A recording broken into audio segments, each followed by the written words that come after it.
दोस्तों आज का मूवी एक एनिमेटेड मूवी है और ये मूवी का नाम बोरोड टाइम है। ये 2015 में रिलीज हुआ था और ये एक शॉर्ट फिल्म है।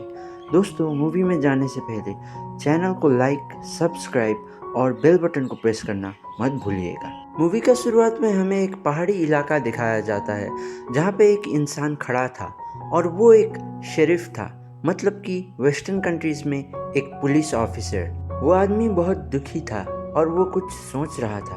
वो जिस जगह पे खड़ा था वहाँ पे बहुत सारे हड्डियाँ और लकड़ियों का ढेर था। वो आदमी उधर खड़ा ही था कि तभी उसे कुछ याद आ जाता है। उसे अपने बीते हुए दिन के बारे में याद आता है जब वो बहुत जवान था। उसे याद आता है कि जब वो जवान था वो कहीं पे जा रहा था एक शेरिफ के साथ, और वो शेरिफ अपना हाथ में एक घड़ी को देख रहा था। फिर वो शेरिफ वो घड़ी उस लड़के को दिखाता है और वो घड़ी का चमक से वो लड़का उस घड़ी को देखने लगता है। फिर वो शेरिफ वो घड़ी उस लड़के को दे देता है, जिसको देख के वो लड़का बहुत खुश होता है। फिर वो शेरिफ अपना हैट भी उस लड़के को दे देता है और फिर हमें वही पहले वाला आदमी दिखाया जाता है जो कि बहुत दुखी था। ये आदमी का नाम बेन था और बेन धीरे धीरे करके आगे चलने लगता है। वो उस जगह को देख के बहुत डर जाता है, मानो कि वहाँ पे कुछ हादसा हुआ हो। और फिर वो धीरे धीरे करके पहाड़ के चोटी में जाने लगता है। वो एक लंबा सांस लेके पहाड़ का चोटी के तरफ चलने लगता है, मगर उसे अपना बीते हुए कल का बारे में याद आ रहा था। उसे याद आता है कि वो लोग के ऊपर कोई हमला कर रहा था और तभी वो शेरिफ उसे घोड़े का रस्सी दे देता है और गाड़ी संभालने के लिए बोलता है और खुद वो दुश्मन के साथ लड़ने लगता है। और फिर वो शेरिफ वो दुश्मन के ऊपर गोली मारने लगता है, मगर एक पत्थर में टकराने के कारण से बेन गाड़ी से गिर जाता है और वो गाड़ी भी उधर टूट जाता है। वो घोड़े भी गिर जाते हैं और फिर वो शेरिफ उस पहाड़ का चोटी में से नीचे गिर जाता है। ये सब होने के कारण से उधर में बहुत धूल उड़ता है और फिर थोड़ा देर बाद जब बेन को होश आता है तब वो उठता है और देखता है कि उसे तो बहुत चोट लगा हुआ है। बेन फिर आसपास देखने लगता है। उधर में उसका गाड़ी टूट चुका था और फिर उसे याद आ जाता है कि वो शेरिफ तो पहाड़ से नीचे गिरा था। फिर वो उस पहाड़ के चोटी में जाता है और नीचे देखने लगता है। वो धीरे से नीचे देखता है, तभी उसे वो शेरिफ दिखाई देता है।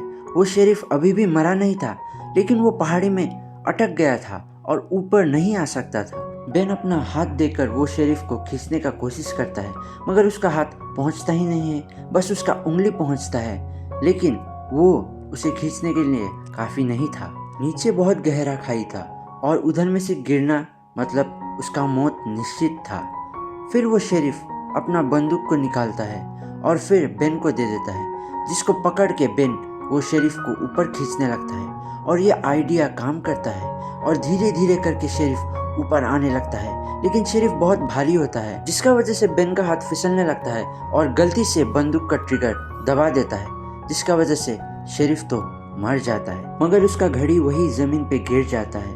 अब शेरिफ तो पहाड़ से नीचे गिर चुका था और बेन को लगता है कि उसका वजह से वो शेरिफ मर गया है। ये सब उसी का गलती है। उसे ये महसूस होता है और उसे बहुत दुख होता है, क्योंकि अगर वो ट्रिगर नहीं दबाता तो वो शेरिफ अभी भी जिंदा होता और ऊपर आता।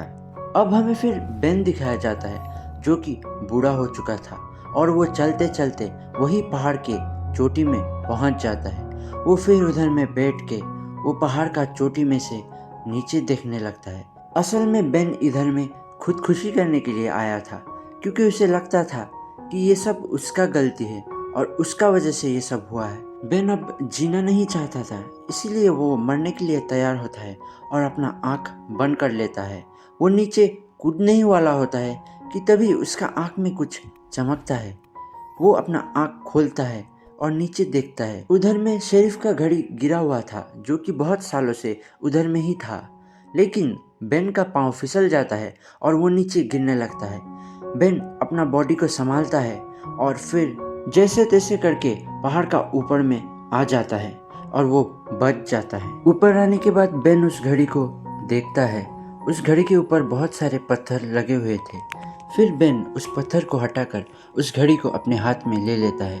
उस घड़ी में बहुत धूल लगा हुआ था, इसीलिए बेन उस घड़ी का कांच को पोंछता है और फिर वो देखता है उधर में उस शेरिफ का फोटो लगा हुआ है और उसके साथ बेन का भी फोटो था। और हमें ये पता चलता है कि बेन तो वो शेरिफ का बेटा था। और बेन इधर पे रोने लगता है क्योंकि उसने गलती से अपने बाप को मार दिया था। बेन रोने लगता है और ये मूवी यहीं पे ख़त्म होता है। और ये मूवी हमें ये सिखाता है कि ज़िंदगी में सभी लोग गलतियाँ करते हैं, लेकिन उस गलती को लेके हमें अपना ज़िंदगी बर्बाद नहीं करना चाहिए। हमें उस गलती को मान लेना चाहिए और अपना ज़िंदगी आगे जारी रखना चाहिए। मूवी एक्सप्लेन देखने के लिए बहुत बहुत धन्यवाद। चैनल को सब्सक्राइब करना मत भूलिएगा।